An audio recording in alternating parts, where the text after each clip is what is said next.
हम सारी दुनिया।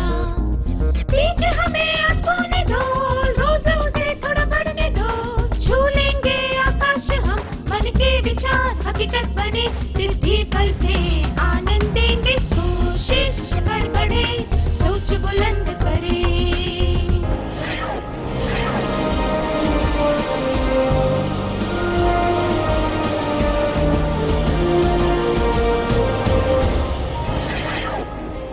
नमस्ते छात्रों, आप सबको देखकर खुशी हुई। इससे पहले के सत्र में हमने सामूहिक खेल और सामूहिक चर्चा के बीच में अंतर और उनकी समानताओं के बारे में जाना था। हमने यह भी सीखा था कि सामूहिक चर्चा में कैसे भाग लेना चाहिए और चर्चा को असरदार बनाने के लिए क्या करना चाहिए। इस सत्र में हम सीखेंगे कि चर्चा में भाग लेने वाले सदस्यों का मार्गदर्शन कैसे किया जा सकता है। क्या आपने कभी किसी खेल कूद के प्रशिक्षक को ध्यान से देखा है? वह खिलाड़ियों को किस तरह प्रशिक्षण देता है? प्रशिक्षक भी खिलाड़ियों के साथ साथ खेलता रहता है। इसी तरह हम भी सामूहिक चर्चा में भाग लेते हुए चर्चा को एक दिशा दे सकते हैं। मुझे यकीन है कि आप सबने इंद्रधनुष तो जरूर देखा होगा। कृपया 5-5 लोगों के समूह बनाकर बैठ जाएं। समूहों में आपको इंद्रधनुष के अलग अलग पहलुओं के बारे में चर्चा करनी है। वैज्ञानिक, साहित्यिक, भावनात्मक और सौंदर्य से संबंधित। आप इन सब बातों के बारे में चर्चा कर सकते हैं। इंद्रधनुष कैसे बनता है? इसके रंग कितने मनमोहक होते हैं? इंद्रधनुष पर लिखी गई कोई कविता, इंद्रधनुष को देखकर मन में आने वाले विचार इत्यादि।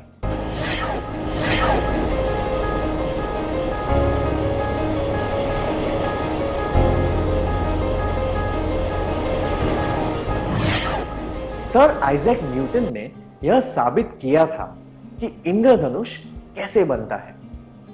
जब सूर्य की रोशनी वायुमंडल में पाई जाने वाली पानी की बूंदों से होकर गुजरती है तो उसके रंग बिखरकर इंद्रधनुष के रूप में नजर आते हैं। जब हम आंखों से सफेद रोशनी को देखते हैं तो उसमें कोई भी रंग नजर नहीं आता, पर जब रोशनी पानी को बूंदों या प्रिज्म से होकर गुजरती है तो उसके रंग बिखरकर 7 रंग के पट्टों की तरह दिखते हैं। उसी तरह हम सब में बहुत से गुण होते हैं।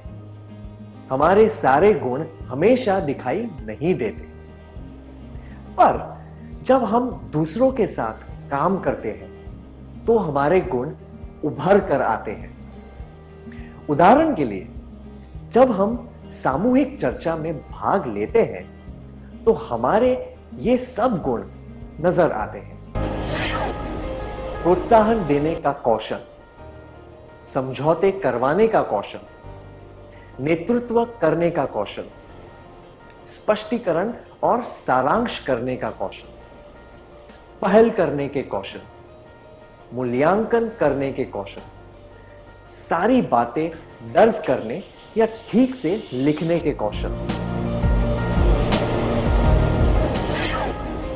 जिस तरह पानी की बूंद से रोशनी में छिपे हुए रंग सामने आ जाते हैं, वैसे ही सामूहिक चर्चा में भाग लेने से हमारे कौशल सबके सामने नजर आने लगते हैं। दूसरे शब्दों में कहें तो इन सब कौशलों का उपयोग करने से सामूहिक चर्चा और असरदार बन सकती है। क्या हम देखें कि सामूहिक चर्चा में भाग लेते हुए हम चर्चा को सही दिशा कैसे दे सकते हैं?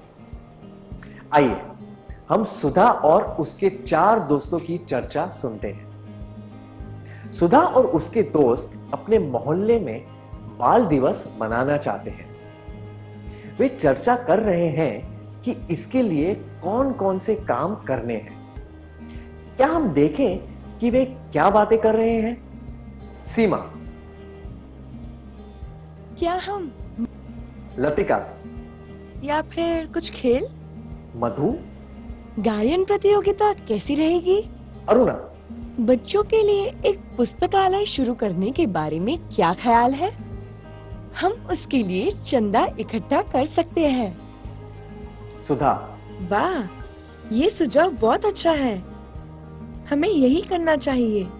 क्या आप 5 लोग इस दृश्य का अभिनय करके दिखा सकते हैं? सीमा। क्या हम नृत्य प्रतियोगिता रखें? लतिका। या फिर कुछ खेल? मधु। गायन प्रतियोगिता कैसे रहेगी? अरुणा। बच्चों के लिए एक पुस्तकालय शुरू करने के बारे में क्या ख्याल है? हम इसके लिए चंदा इकट्ठा कर सकते हैं। सुधा। वाह, यह सुझाव बहुत अच्छा है। हमें यही करना चाहिए।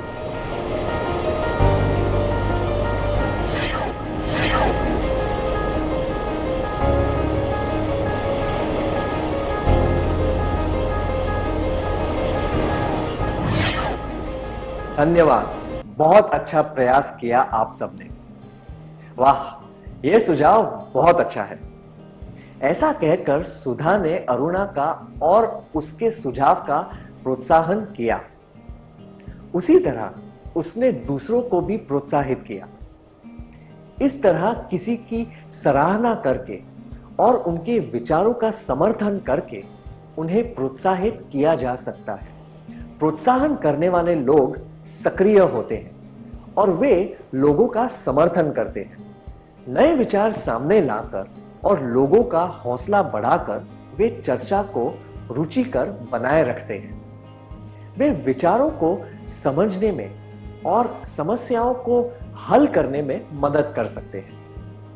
तनाव और बहस को दूर करने के लिए वे सही तरीके से मजाक भी करना जानते हैं।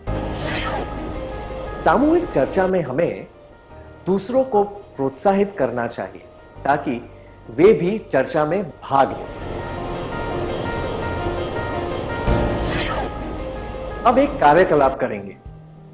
आपको कैसा लगा जब चर्चा के दौरान किसी ने आपकी बात ध्यान से सुनी और आपकी सराहना भी की? क्या आप इस बारे में सबको बताना चाहेंगे? उदाहरण के लिए, जब आपके दोस्त या माता-पिता किसी समस्या का हल ढूंढ रहे थे, तब क्या आपके सुझाव से उन्हें कोई निर्णय लेने में मदद मिली?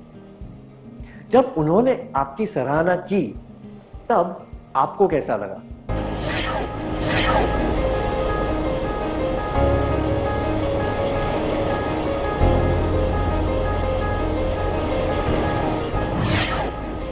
धन्यवाद। आइए देखते हैं कि सुधा और उसके दोस्तों की चर्चा में क्या हो रहा है। अरुणा।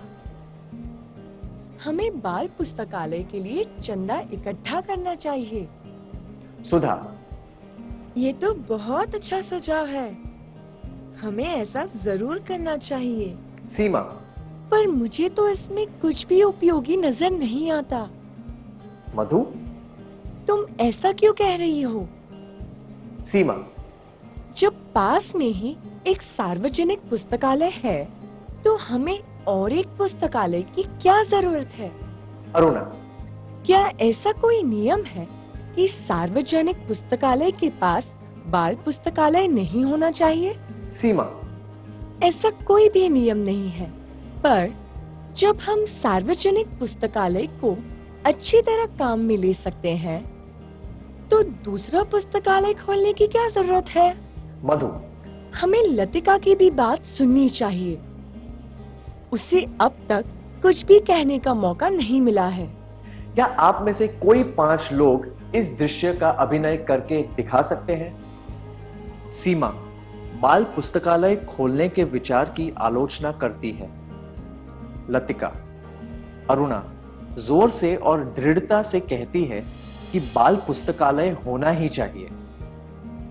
सुधा बाल पुस्तकालय खोलने का समर्थन करती है।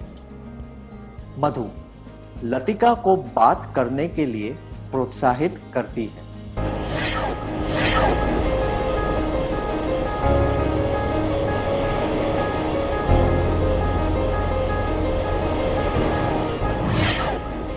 धन्यवाद। हमने देखा कि जरूरत पड़ने पर मधु हमेशा बीच में आकर स्थिति को संभाल लेती। सीमा ने जब आलोचना की तब मधु ने कहा, तुम ऐसा क्यों कर रही हो? और उसने लतिका को भी बात करने का मौका दिया। मधु बात को बिगाड़ने नहीं देती। इस तरह वह एक समझौता करने वाले की भूमिका निभा रही थी। समझौता करने वाले लोग सामाजिक स्वभाव के होते हैं।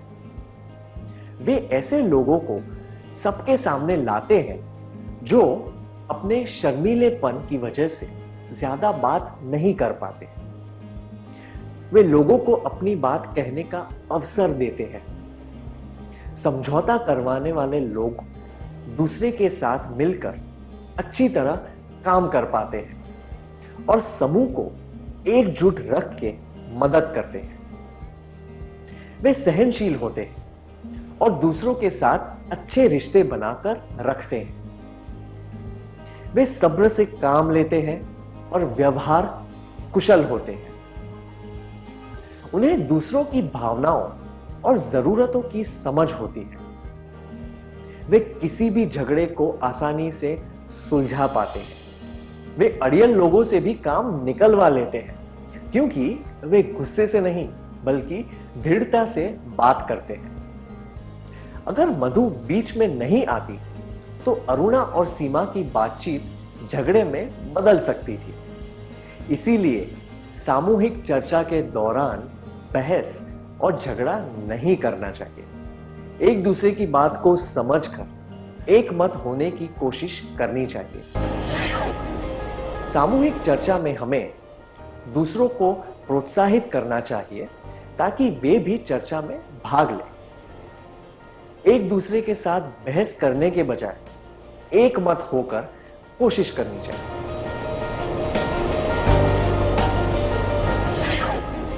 अब आपके लिए एक और कार्यकलाप है। आप एक वर्ग पहेली पूरी करने की कोशिश कर रहे हैं। आपका छोटा भाई आपको चुपचाप देख रहा है।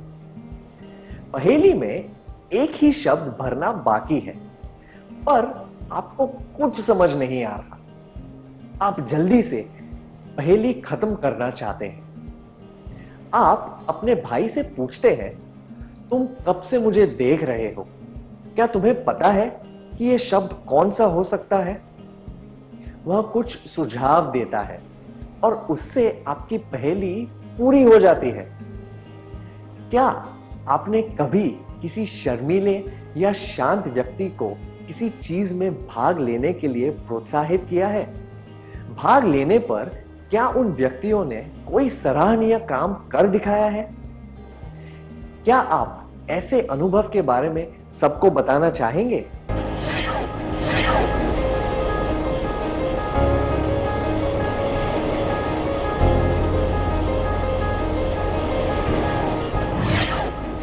धन्यवाद।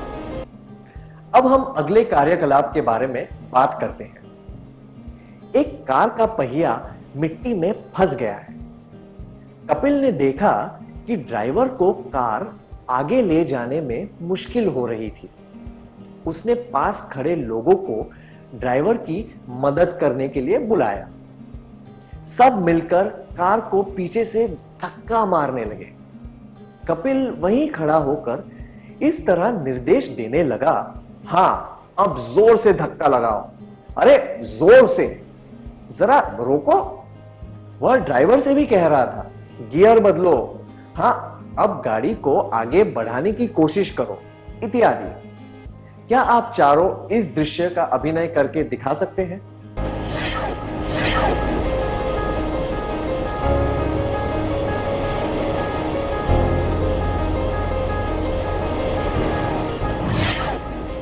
बहुत बढ़िया अभिनय था, धन्यवाद। हमने देखा कि एक मुश्किल स्थिति में कपिल ने सब कुछ अपने हाथ में ले लिया और अच्छी तरह नेतृत्व किया। क्या हम देखें कि नेतृत्व करने का कौशल सामूहिक चर्चा में किस तरह काम आता है। आइए देखते हैं कि जब मधु ने लतिका को बात करने का मौका दिया तब क्या हुआ। लतिका, केवल 4 दिन रह गए हैं पुस्तकालय शुरू करने के लिए। अरुणा, सीमा, हमें बाल पुस्तक जहाँ चाह वहाँ राह। हम चाहे तो कुछ भी कर सकते हैं। मधु, क्या हम थोड़ा सब्र से काम ले सकते हैं? हम लतिका को बोलने का मौका देंगे, तभी तो उसकी बात सुन पाएंगे। लतिका, हमें बताओ कि तुम क्या कहना चाहती हो। लतिका, बाल पुस्तकालय की आवश्यकता है, पर केवल 3 दिनों में हम पुस्तकालय नहीं खोल सकते। हमें जगह चाहिए, किताबें चाहिए, सारे किताबों को विषय के अनुसार जमाना भी तो होगा। इतना काम हम 3 दिनों में नहीं कर पाएंगे। क्या 5 लोग यहां आकर इस दृश्य का अभिनय करके दिखा सकते हैं? लतिका बता रही है कि 3 दिनों में पुस्तकालय शुरू करना मुश्किल है। सीमा लतिका की बात काट रही है। अरुणा लतिका की बात काट रही है। सुधा, मधु अरुणा और सीमा को चुप करवाती है, लतिका को बात करने के लिए प्रोत्साहित करती है।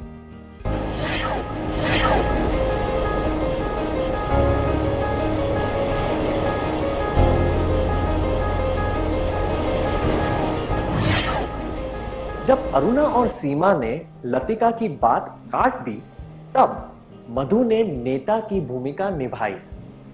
उसने सकारात्मक रूप से सामूहिक चर्चा को नियंत्रित किया। उसने न केवल चर्चा को बल्कि चर्चा में भाग लेने वाले लोगों को भी नियंत्रण में रखा। उसने पहल की और बाधाएं आने पर पूरी दृढ़ता के साथ सारी स्थिति को संभाला। मधु ने यह ध्यान रखा कि किसी भी तरह की बहस और उलझन न हो। मधु के जैसे नेता लोगों के गुणों को पहचानकर उन्हें सही तरीके से सामने ला सकते हैं। वे गुस्से या बल का प्रयोग किए बिना अपना काम कर लेते हैं। जब स्थिति ठीक न हो तो वे थोड़ा व्याकुल हो सकते हैं, पर वे सब कुछ सही परिणाम तक पहुंचाने में सक्षम होते हैं। इसीलिए उचित तरीके से सामूहिक चर्चा का नेतृत्व करना जरूरी होता है, ताकि चर्चा का लक्ष्य पूरा हो सके। सामूहिक चर्चा में हमें दूसरों को प्रोत्साहित करना चाहिए ताकि वे भी चर्चा में भाग लें। एक दूसरे के साथ बहस करने के बजाय एक मत होकर कोशिश करनी चाहिए। जरूरत पड़ने पर नेतृत्व करना चाहिए। क्या अब हम सत्र में सीखी हुई बातों का सार संक्षेप कर लें?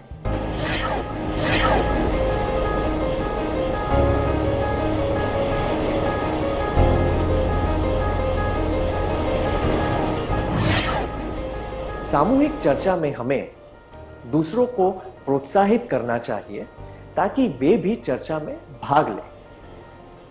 एक दूसरे के साथ बहस करने के बजाय एक मत होकर कोशिश करनी चाहिए। जरूरत पड़ने पर नेतृत्व करना चाहिए।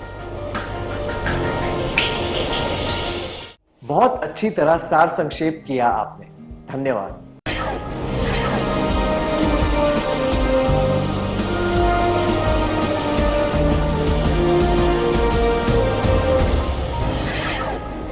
नमस्ते छात्रों, आप सबको देखकर खुशी हुई।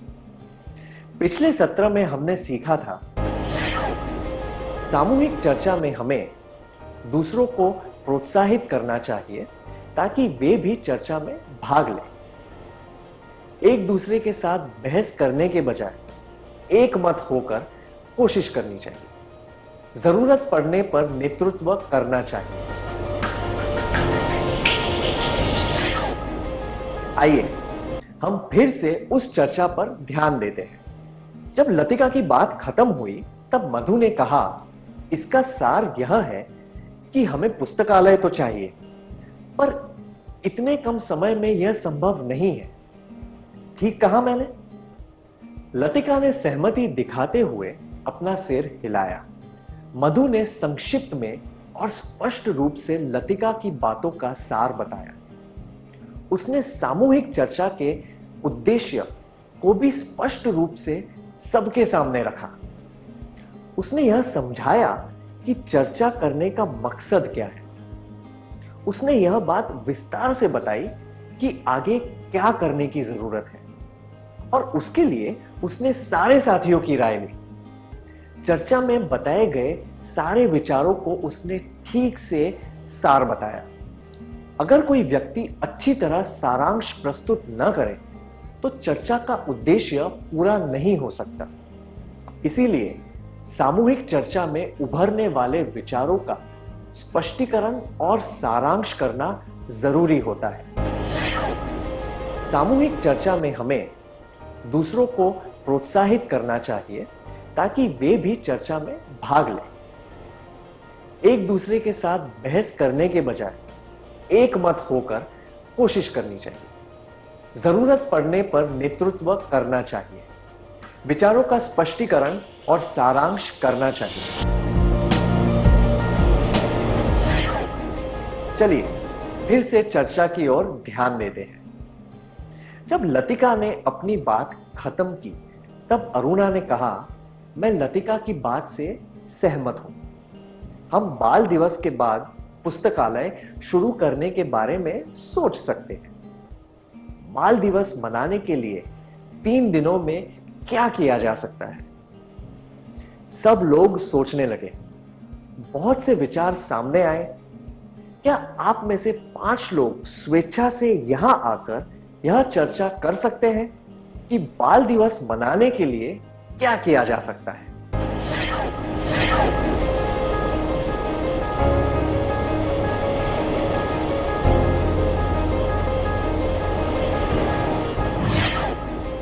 इतने अच्छे सुझाव देने के लिए धन्यवाद। कई लोग सुझावों के बारे में सोच रहे थे।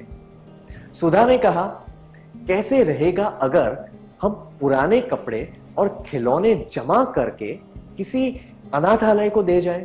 मैं 10 घरों से चीजें इकट्ठा करके ले जाऊंगी। सुधा की बात सुनने के बाद दूसरे लोग भी अपना सुझाव बताने लगे। जब दूसरे लोग सुझावों के बारे में सोच रहे थे तब सुधा ने एक नया विचार बताया। उस विचार से नई सोच पैदा हुई। हम कह सकते हैं कि सुधा ने पहल की और विचारों के द्वार खोल दिए। सुधा जैसे लोगों के पास नए नए विचार होते हैं और वे बहुत रचनात्मक होते हैं। वे अलग तरह से सोचते हैं। वे अक्सर बड़े मुद्दे और बड़ी बातों पर ध्यान देते हैं और छोटी छोटी बातों में रुचि नहीं रखते। अगर किसी बात की शुरुआत उन्हें रुचिकर और अहम न लगे तो वे ऊब जाते हैं। सामूहिक चर्चा में हमें दूसरों को प्रोत्साहित करना चाहिए ताकि वे भी चर्चा में भाग लें। एक दूसरे के साथ बहस करने के बजाय एक मत होकर कोशिश करनी चाहिए। जरूरत पड़ने पर नेतृत्व करना चाहिए। विचारों का स्पष्टीकरण और सारांश करना चाहिए। अब एक और परिस्थिति पर ध्यान देते हैं। परीक्षा के अलावा छात्रों का मूल्यांकन और किस तरह से किया जा सकता है जिसके आधार पर उन्हें अगली कक्षा में भेजा जा सके? क्या 5 छात्र यहां आकर इस बारे में सामूहिक चर्चा कर सकते हैं?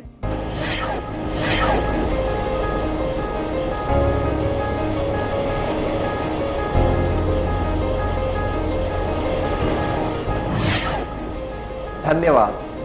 क्या आपकी सामूहिक चर्चा से नए विचार सामने आए? आपको बहुत बधाई हो। आइए हम फिर से सुधा और उसके दोस्तों की चर्चा पर ध्यान देते हैं। सुधा की बात सुनने के बाद लतिका ने उसके सुझाव का समर्थन किया और कहा, यह करना मुश्किल नहीं है। फिर उसने पूछा, क्या तुम्हारे पास और कोई सुझाव है? ऐसा कहकर लतिका विचारों का मूल्यांकन कर रही है। वह देख रही है कि सुधा के सुझाव पर अमल कर सकते हैं या नहीं, और इस सुझाव के फायदे और नुकसान क्या हो सकते हैं। लतिका जैसे लोग सोच समझकर काम करते हैं और हर बात के तर्क पर ध्यान देते हैं। ऐसे लोग भावुक नहीं होते, वे अलग अलग विचारों को ठीक से समझकर निष्पक्ष होकर निर्णय लेते हैं। अगर कोई काम एक तरीके से न हो पाए तो वे अलग तरीके सुझा सकते हैं। उन्हें निर्णय लेने में समय लगता है क्योंकि वे बहुत सोच विचार के बाद निर्णय लेते हैं। इसीलिए किसी सुझाव या विचार का समर्थन करने से पहले उसका मूल्यांकन कर लेना चाहिए। अनुपयोगी विचारों की वजह से बाद में समस्या खड़ी हो सकती है, इसीलिए पहले ही मूल्यांकन कर लेना ठीक होता है। सामूहिक चर्चा में हमें दूसरों को प्रोत्साहित करना चाहिए ताकि वे भी चर्चा में भाग लें। एक दूसरे के साथ बहस करने के बजाय एक मत होकर कोशिश करनी चाहिए। जरूरत पड़ने पर नेतृत्व करना चाहिए। विचारों का स्पष्टीकरण और सारांश करना चाहिए। विचारों, सुझावों, प्रस्तावों का निष्पक्षता से मूल्यांकन करना चाहिए। अब हम अगला कार्यकलाप करेंगे। क्या आप में से 3 लोग यहां आकर किसी फिल्म के सकारात्मक और नकारात्मक पहलुओं का मूल्यांकन करके बता सकते हैं?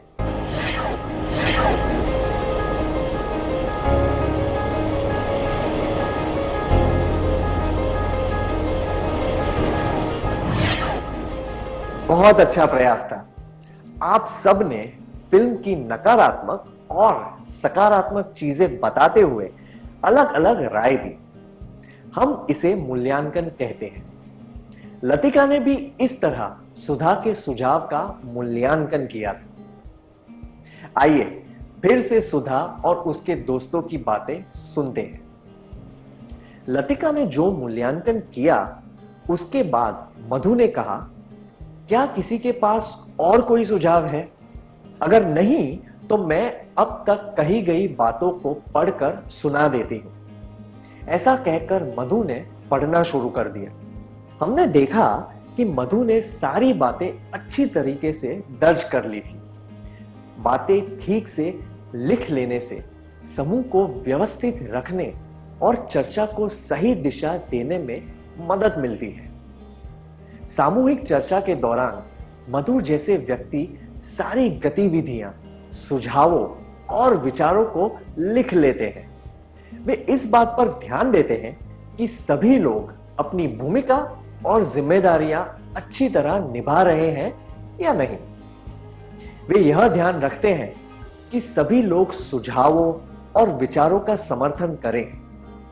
वे समय का ध्यान रखते हैं और सबको यह याद दिलाते हैं कि किस कार्य के लिए कितना समय निश्चित किया गया है। सारी बातें दर्ज करके वे यह याद रखने में मदद करते हैं कि कितने काम पूरे हो चुके हैं और किन मुद्दों पर बात करना बाकी है। इसीलिए सामूहिक चर्चा के दौरान हुई सारी बातें को दर्ज करना जरूरी होता है। सामूहिक चर्चा में हमें दूसरों को प्रोत्साहित करना चाहिए ताकि वे भी चर्चा में भाग लें। एक दूसरे के साथ बहस करने के बजाय एक मत होकर कोशिश करनी चाहिए। जरूरत पड़ने पर नेतृत्व करना चाहिए। विचारों का स्पष्टीकरण और सारांश करना चाहिए। विचारों, सुझावों, प्रस्तावों का निष्पक्षता से मूल्यांकन करना चाहिए। चर्चा के दौरान हुई सारी बातों और सुझावों को दर्ज करना चाहिए। अब तक हमने देखा कि सामूहिक चर्चा को सही तरीके से आगे बढ़ाने के लिए क्या करना चाहिए। अब हम देखेंगे कि चर्चा के दौरान कौन सी बातें नहीं करनी चाहिए।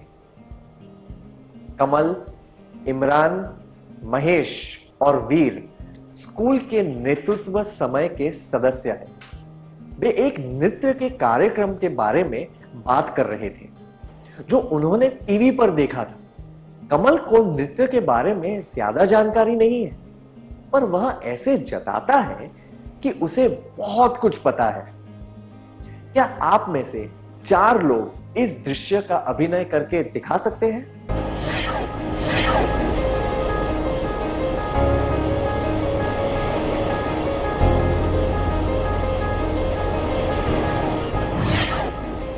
धन्यवाद। एक विशेषज्ञ की तरह बात करना और सब कुछ पता हो ऐसा जताना ठीक नहीं होता। ऐसे व्यक्ति खुद को दूसरों से श्रेष्ठ समझते हैं। किसी भी व्यक्ति को दुनिया के बारे में सब कुछ पता नहीं हो सकता। हमें उसी बारे में बात करनी चाहिए जिसकी हमें जानकारी हो। अगर किसी चीज के बारे में हमें जानकारी न हो तो हमें केवल अच्छी तरह सुनना चाहिए। खुद को दूसरों के सामने श्रेष्ठ दिखाना उचित नहीं है। इससे लोग हमारे बारे में गलत राय बना सकते हैं। अगर हमें किसी चीज के बारे में पता ना हो, उस चीज के बारे में बात नहीं करनी चाहिए। सामूहिक चर्चा के दौरान क्या नहीं करना चाहिए? ऐसा जताना कि आपको सब कुछ मालूम है। कमल की बातें सुनकर इमरान उसका मजाक उड़ाने लगा। जब महेश ने कुछ बताने की कोशिश की तो इमरान ने बीच में टोकते हुए कहा, ऐसा नहीं है, यह तो इस तरह होता है। अब जब वीर ने उसकी बात को काटने का प्रयास किया तो उसने फिर से कहा, तुम्हें क्या लगता है मुझे यह नहीं पता? दूसरे शब्दों में कहे तो इमरान दूसरों को मौका दिए बिना चर्चा पर हावी होना चाहता है। कुछ लोगों को यह डर होता है कि ऐसा न करने पर उनकी बात कोई नहीं सुनेगा। यह अनुचित व्यवहार है। जब कोई हावी हो जाता है तो बाकी लोग चर्चा में भाग नहीं ले पाते। यह बहुत ही हानिकारक होता है और इससे चर्चा का कोई उद्देश्य ही नहीं रह जाता। सामूहिक चर्चा के दौरान क्या नहीं करना चाहिए? ऐसा जताना कि आपको सब कुछ मालूम है। चर्चा पर हावी हो जाना, बार बार किसी को टोकना। क्या आप में से किसी ने चर्चा के बीच बार बार किसी को टोका है या फिर चर्चा पर हावी हुए हैं?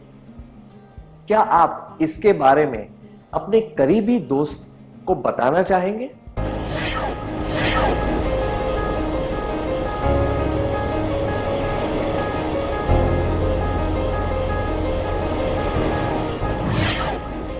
धन्यवाद। कमल यह जताने की कोशिश कर रहा था कि उसे सब कुछ पता है।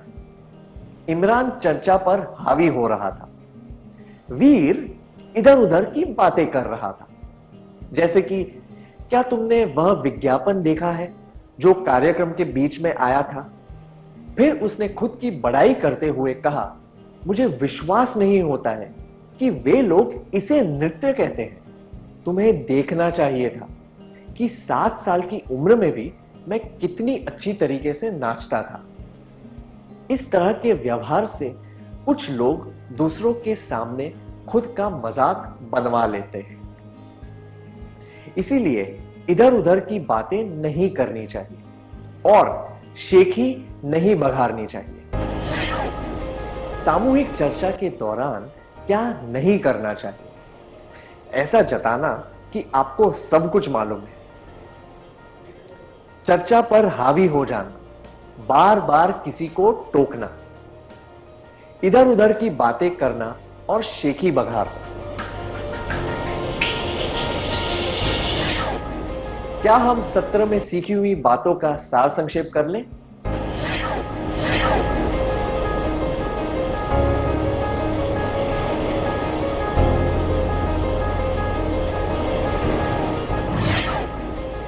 सामूहिक चर्चा में हमें दूसरों को प्रोत्साहित करना चाहिए ताकि वे भी चर्चा में भाग लें। एक दूसरे के साथ बहस करने के बजाय एक मत होकर कोशिश करनी चाहिए।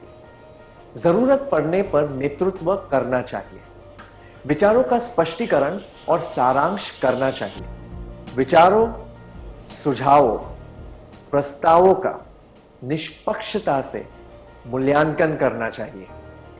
चर्चा के दौरान हुई सारी बातों और सुझावों को दर्ज करना चाहिए। सामूहिक चर्चा के दौरान क्या नहीं करना चाहिए?